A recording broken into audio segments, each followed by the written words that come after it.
하나님의 말씀 봉독하겠습니다. 창세기 35장 9절에서 15절까지의 말씀입니다. 구약성경 53면에 있습니다.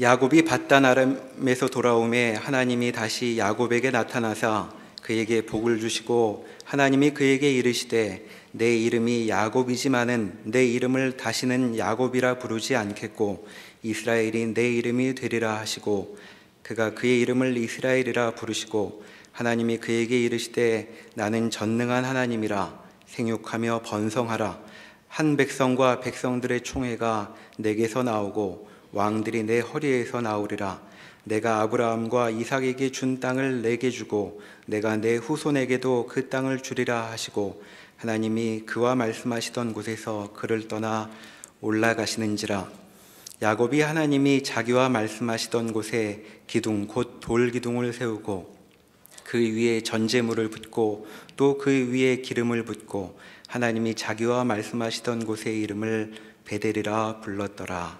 아멘. 창세기 36장은 에서의 후손에 대한 내용이 나오고 그 이후엔 요셉의 생애에 관한 말씀이 창세기 50장 마지막까지 이어집니다. 그래서 이제 실제적으로 야곱에 관한 말씀은 오늘까지입니다. 그래서 지금까지 살펴봤던 야곱의 생애를 전체적으로 조망해 보면서 야곱에게서 일하신 하나님께서 끝까지 견지하신 것이 무엇이고 또 그 안에서 마침내 야곱의 반응이 어떻게 드러났는지를 보도록 하겠습니다. 창세기 34장에 기록되어 있는 디나 사건은 야곱의 딸 디나가 세겜 추장에게 욕보이고 또 분노한 시므온과 레위가 칼을 차고 올라가서 히위 족속 모든 남자들을 다 진멸하는 것으로 인하여서 사건 자체가 새로운 국면에 접어들게 됩니다. 야곱은 아들들의 살인과 약탈로 인하여서 주변 부족들의 보복을 당할 것이라 여겨서 매우 두려워하는 가운데 서 있습니다. 나와 내 집이 멸망당하리라 라고 하는 비명이 야곱이 지금 지르고 있는 비명입니다. 그런데도 야곱은 하나님을 찾지 않고 있습니다. 매번 그것이 야곱의 모습이었고 또 그런 야곱에게 하나님은 늘 그렇게 하셨듯이 찾아오십니다. 찾아오셔서 야곱이 놓치고 있는 말씀을 주시죠. 베델로 올라가서 제단을 쌓으라, 이 말씀을 주십니다. 야곱에게 베델은 특별한 의미가 있는 곳입니다. 형을 피해서 하란으로 도망가는 도중에 베델에서 노숙하게 되는데 그때 하나님이 찾아오십니다. 땅에서부터 하늘까지 사닥다리가 닿아 있고 그 위에 하나님의 사자들이 오르락 내리락 하고 그리고 하나님이 말씀으로 약속을 주십니다. 물론 땅과 자손에 관한 말씀도 주셨지만 특별히 이 야곱에게 중요한 말씀은 내가 어디로 가든지 내가 너와 함께하고 너를 지키고 또 너를 이 땅으로 돌아오게 할 것이다. 내가 내게 허락한 것을 다 이루기까지 너를 떠나지 않겠다라고 하는 말씀을 주십니다. 야곱은 외삼촌 밑에서 보호받을 것을 기대하고 간 것입니다. 그러나 보호는커녕 종이나 노예와 같은 대우를 받게 되고 그 아래에서 수치스러운 삶을 20년이라고 하는 꽤 오랜 시간 동안 지내게 됩니다. 그럼에도 중간중간에 하나님께서 끊임없이 필요할 때마다 은혜를 부어주시고 또 하나님의 손길이 자기의 생애를 이끌고 있음을 이 야곱으로 하여금 알게 하십니다. 자기의 가족과 종들과 가축을 이끌고 이제 하란을 떠나 가나안 땅으로 들어오게 됩니다. 하나님의 특별하신 은혜로 형 에서와 화해도 하게 되었지만 야곱은 베델로 올라가지 않고 그곳에 거의 10여 년을 머물러 있습니다. 디나 사건을 겪으면서 가장 두려워하고 있는 야곱, 하나님을 생각지 못하고 그저 절망하고 탄식을 쏟아내는 그 야곱에게 하나님이 찾아오셔서 베델로 올라오라라고 하는 이 말씀이 야곱에게는 다시금 하나님을 자기의 삶 속으로 끌어들이고 또 그 하나님을 기억하게 되는 귀한 울림으로 그 심령에 소리치게 됩니다. 그래서 가족들에게 이방 신상을 제하여 버리고 자신을 정결하게 하고 의복을 갈아입어라, 이렇게 명령한 것은 제사에 임하기 위한 준비 작업이 아니라 우리가 하나님을 만나러, 하나님을 뵈러 올라가는 것이다 라고 하는 이 분명한 내용, 환난 날에 내게 응답하시고 나의 가는 모든 길에 나와 함께 하신 이 하나님을 뵈러 가자라고 하는 이 고백을 이 야곱이 하고 있습니다. 오늘 본문 35장에 하나님이 다시 야곱에게 복을 주시면서 하신 말씀은 창세기 28장 베델에서 주신 그 언약이 더욱 상세하게 설명이 되어지고 또 구체화되어진 내용입니다.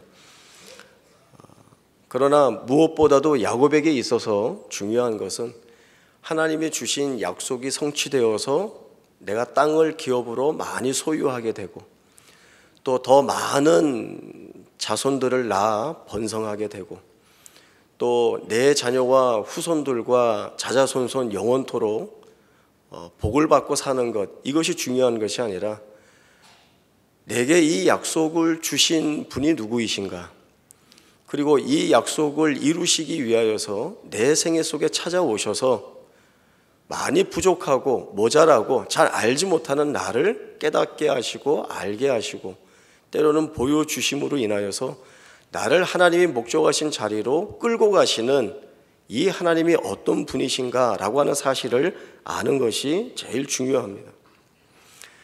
우리가 야곱의 생애를 쭉 살펴보면서 왔기 때문에 우리가 잘 알고 있듯이 야곱은 하나님의 함께 하심과 인도하심이라고 하는 은혜 안에 있었습니다.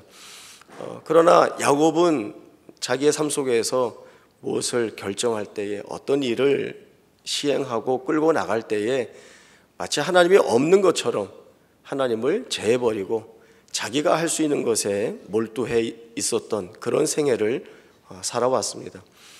이것은 야곱뿐만 아니라 아브라함도 그러했고 이스라엘 백성들도 그러했습니다. 아브라함이 창세기 12장에서 먼저 하나님의 약속을 받습니다. 전능하신 하나님으로 드러나고 계시고 또 그 하나님이 약속하신 것이기 때문에 아브라함 입장에서 아브라함이 해야 할 것은 이 하나님께서 이루시고 또 이끌어 가실 그 길을 인도하시는 대로 따라가고 또 말씀하신 대로 순종하는 모습, 그것이 아브라함이 가져야 할 신앙의 모습이었습니다. 그러나 아브라함도 자기 눈에 무엇이 되어 보이지도 않고 또 하나님의 약속이 성취된다라고 하는 뚜렷한 증거들이 보이지 않게 되자 인간의 부패한 본성이 가지고 있는 내가 할 수 있는 것에 몰두하게 됩니다. 그래서 엘리에셀을 자기의 후사로 세우려고 하고 또 이스마엘을 자기의 상속자로 세우려 합니다. 하나님이 다 아니라고 하시죠. 그리고 창세기 18장에서 하나님이 내년 이맘때라고 하는 한 시기를 정하십니다. 내년 이맘때라고 하는 그 시기는 하나님의 편에서 볼 때는 아브라함의 나이 75세에 나타나셔서 지금 100세가 되어가는 이때까지 아브라함으로 하여금 그가 몰두할 수 있는, 그가 자기 손에 쥘 수 있는 모든 것들을 다 포기하고 내려놓을 수 있는 시기, 그때가 바로 내년 이맘때라고 하는 것입니다. 그러나 반대로 아브라함과 사라의 입장에서 볼 때 그 내년 이맘때라고 하는 것은 아들이 있어야 하나님의 약속의 성취에 대한 어떤 기대를 가질 수 있는데 그것을 가질 수 없는, 그래서 이제는 포기하고 다 놓아버린 상태가 되는 그 때가 바로 이 내년 이맘때라고 하는 것입니다. 하나님은 이 때를 아브라함과 사라를 항복시킬 시점으로 잡고 계시는 것입니다. 아브라함이 결국 100세의 아들 이삭을 자기의 품에 안았을 때에 그가 할 수 있는 고백은 이것이었습니다. 내가 낳은 것이 아니라 하나님이 주신 것입니다 라고 하는 것이죠.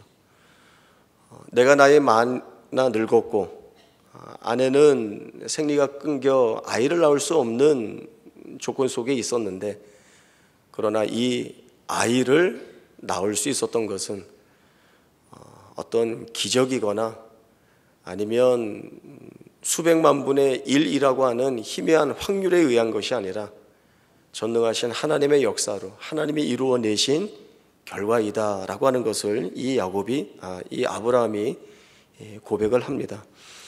결국 이 자리에서 아브라함은 하나님이 정말 어떤 하나님이신지를 보게 되는 것입니다.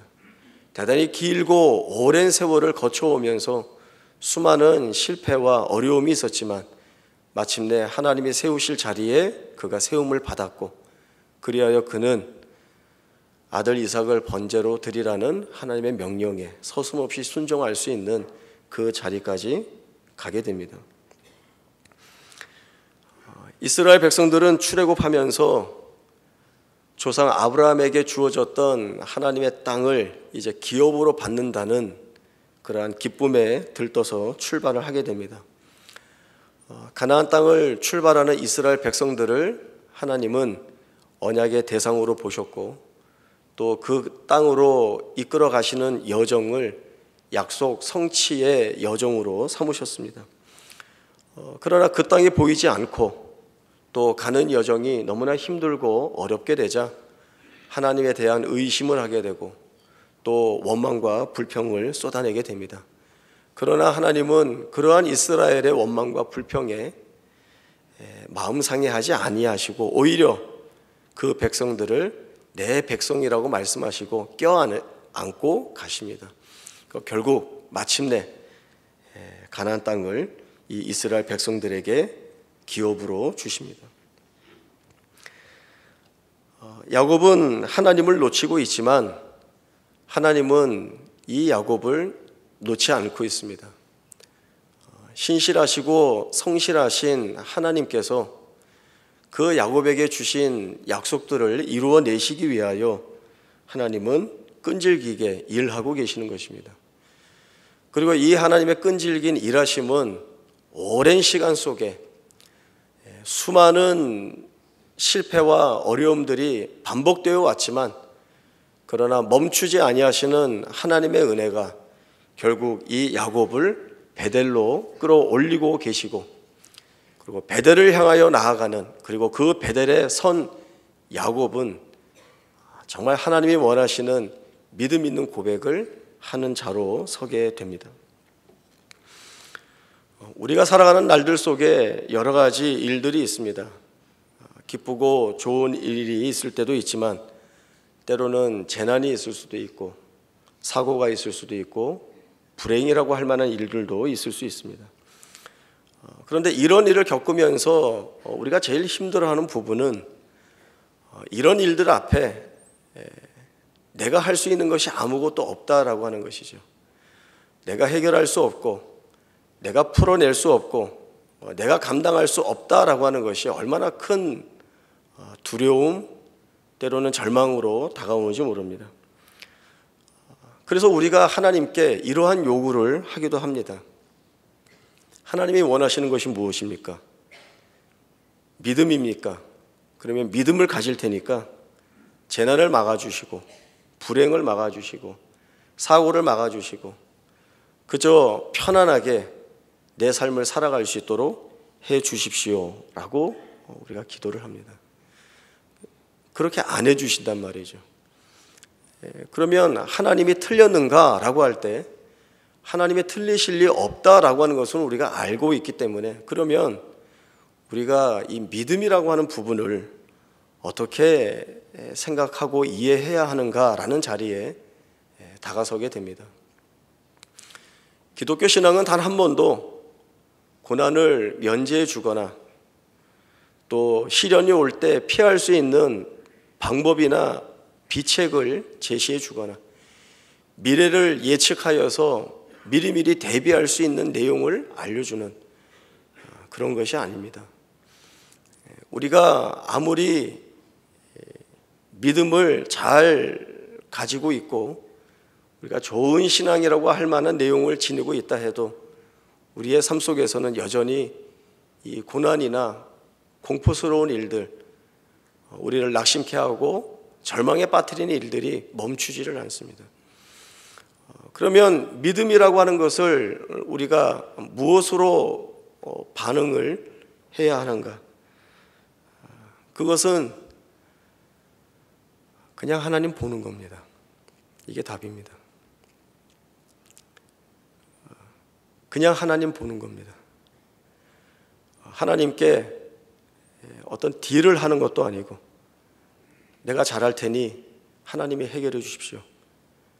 하나님을 해결사처럼 동원하는 것도 아니고 그냥 하나님을 찾는 겁니다. 어린아이들이 엄마를 찾죠.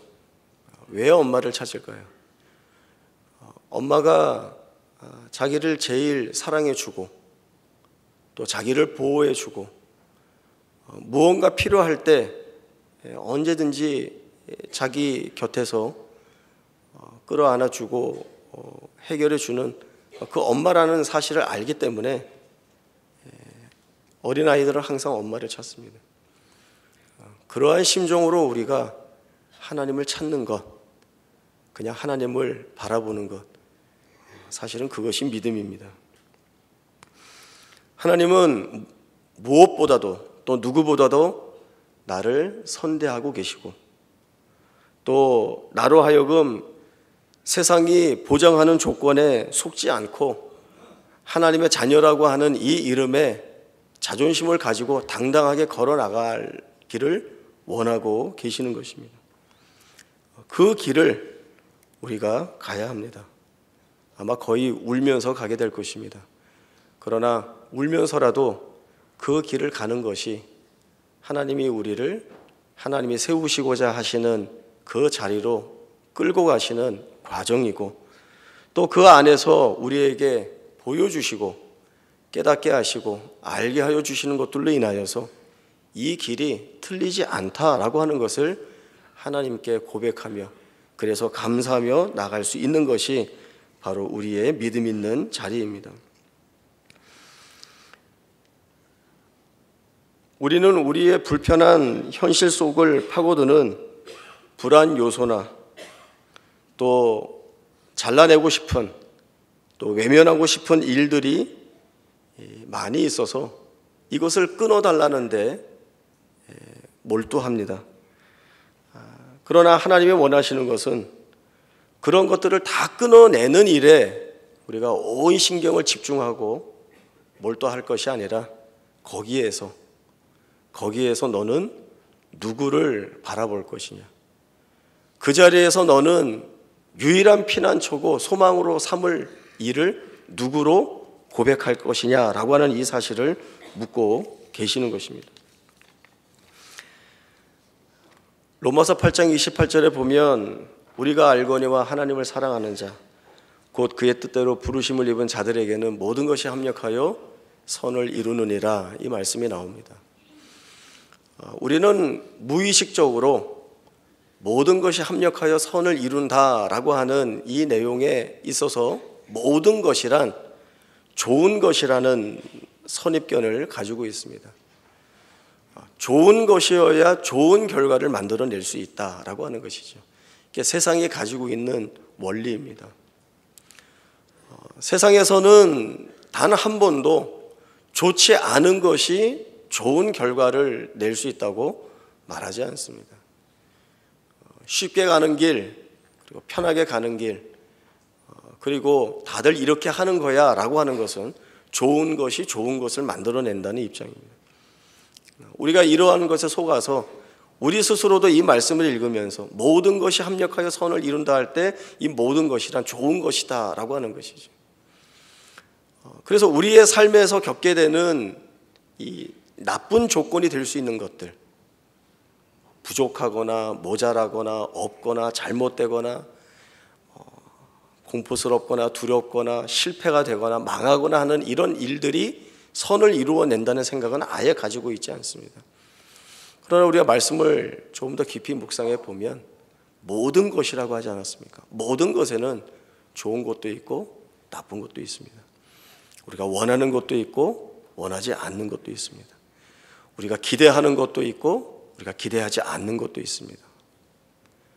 그러나 이 모든 것이 합력하여 선을 이루게 하시는 것은 하나님이시기 때문에, 그래서 다시 우리의 현실의 삶으로 돌아와서 내가 지금 나쁜 조건에 있고 내가 지금 어려운 정황 속에 서 있고 말할 수 없는 탄식과 비명을 지를 수밖에 없는 현실에 놓여 있다 할지라도 여기서 선을 이루실 하나님, 그래서 그 하나님을 바라보는 것, 그냥 하나님이라고 하는 것, 이것이 정답이라는 것을 저희가 놓쳐서는 안 됩니다.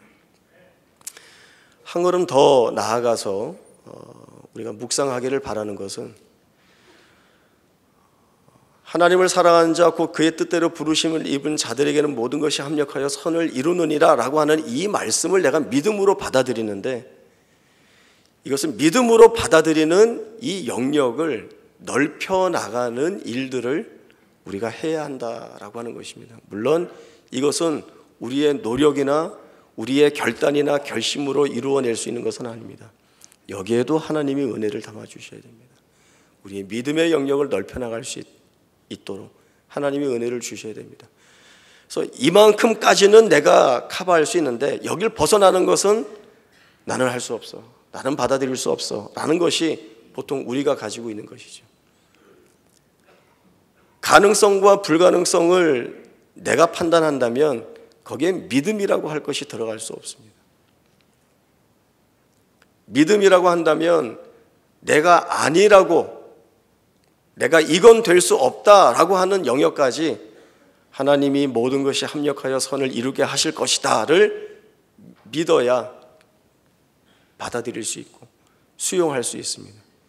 여기를 넓혀 나가는 작업을 해야 합니다. 그 길을 가야 하는 것입니다. 이 믿음의 영역을 넓히면 결국 하나님이 우리로 하여금 할 수 없는 고백들을 하게 하십니다.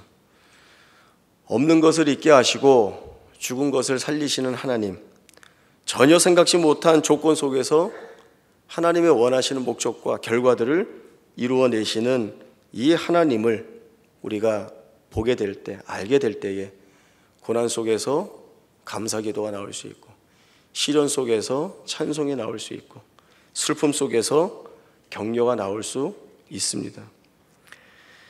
하나님은 아브라함에게, 이삭에게, 야곱에게 언약을 주셨는데 그 언약이라고 하는 것은 결국 하나님 자신을 주신 것입니다. 하나님은 아브라함과 이삭과 야곱에게 내가 네게 복을 주어 라고 말씀하셨는데, 사실은 그 복이 이 땅에서 받아 누리는 복에 주안점을 두는 것이 아니라 하나님 자신이 복의 근원이시고 내가 너희에게 복이고 그리고 나 없이는 너희가 복될 수 없다라고 하는 사실을 말씀해 주고 계시는 것입니다. 이러한 말씀들을 우리가 돌아보면서 하나님이 우리에게 걷게 하시는 그 길, 분명 우리가 원하지 않는 길일 수도 있고 또 우리가 외면하고 싶은 현실일 수도 있는데, 그러나 하나님의 걷게 하시는 그 길을 그러면 우리가 어떠한 고백으로 걸어야 되는가? 우리 믿음의 선진들은 어떻게 이 자리에서 어떠한 고백을 가졌는가 살펴볼 때 저는 시편 42편의 고백이 바로 오늘 우리가 해야 할 고백이라는 생각을 하게 됩니다. 시편 42편 1절에서 11절까지의 말씀을 저와 여러분이 한 절씩 교독을 하겠습니다. 구약 성경 832쪽 시편 42편 1절부터 11절까지의 말씀 한 절씩 교독하겠습니다. 하나님이여, 사슴이 시냇물을 찾기에 갈급함같이 내 영혼이 주를 찾기에 갈급하니이다.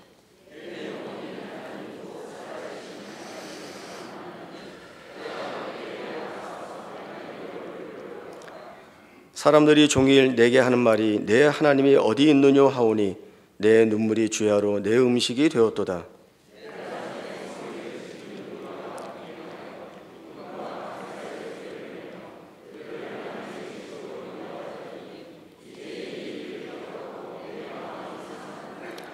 내 영혼아, 내가 어찌하여 낙심하며 어찌하여 내 속에서 불안해하는가? 너는 하나님께 소망을 두라. 그가 나타나 도우심으로 말미암아 내가 여전히 찬송하리로다.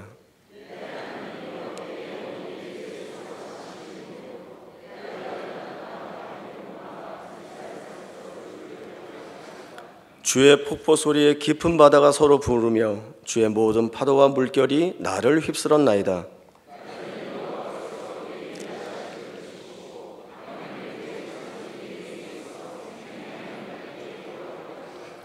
내 반석이신 하나님께 말하기를 어찌하여 나를 잊으셨나이까?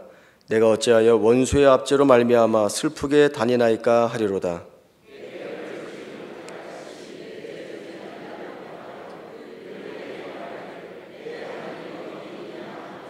함께 보겠습니다. 내 영혼아, 내가 어찌하여 낙심하며 어찌하여 내 속에서 불안해하는가? 너는 하나님께 소망을 두라. 나는 그가 나타나 도우심으로 말미암아 내 하나님을 여전히 찬송하리로다. 아멘. 저자는 대단히 어려운 처지에 놓여 있습니다. 내 영혼이 살아계시는 하나님을 갈망하는데 언제 하나님의 얼굴을 배울 수 있습니까? 사람들이 내 하나님이 어디 있느냐고 나를 조롱합니다. 그래서 눈물이 주야로 내 음식이 되었습니다. 그리고 하는 기도가 내 영혼아, 내가 어찌하여 낙심하며 어찌하여 내 속에서 불안해하는가? 너는 하나님께 소망을 두라. 그가 나타나 도우심으로 말미암아 내가 여전히 찬송하리로다.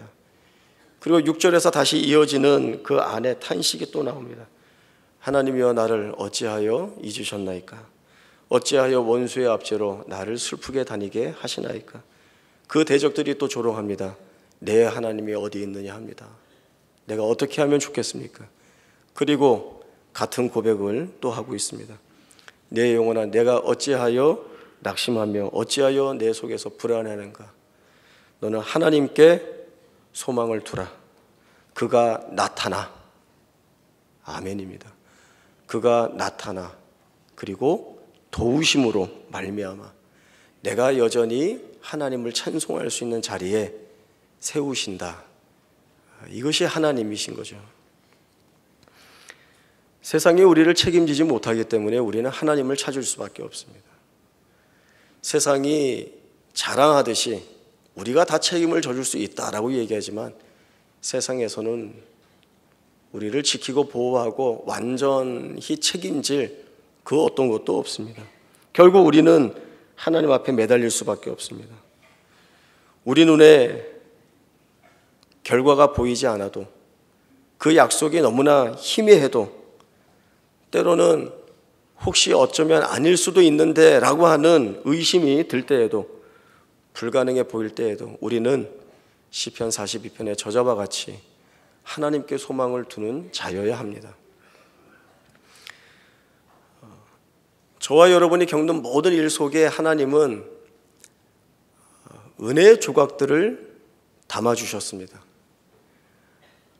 그 은혜의 조각들이 있는지 없는지 우리가 모를 때도 있고 잘 찾아내지 못할 때도 있고 깨닫지 못할 때도 있고 또 숨겨져 있어서 아직 드러나지 않은 것들도 있습니다.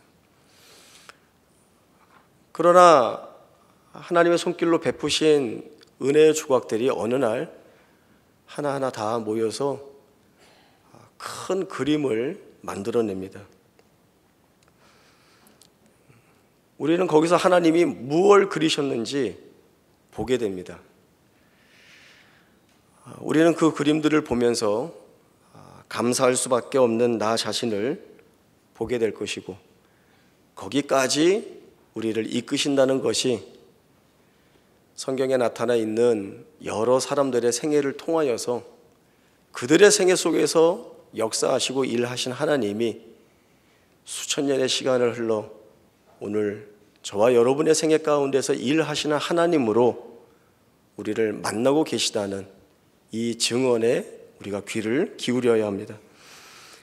그러니 우리는 낙심하고 절망하고 두려워하여서 공포 가운데 떨 것이 아니라 소망을 하나님께 둠으로 인하여서 그 하나님을 그저 바라보는 것으로, 또 우리가 바라보는 그 하나님이 우리 안에서 성실하게 일하실 그 모습들에 대한 믿음을 가지고 살게 하시는 그 날들을 감수하고 살아내는 것이 오늘 우리가 감당해야 할 모습들입니다.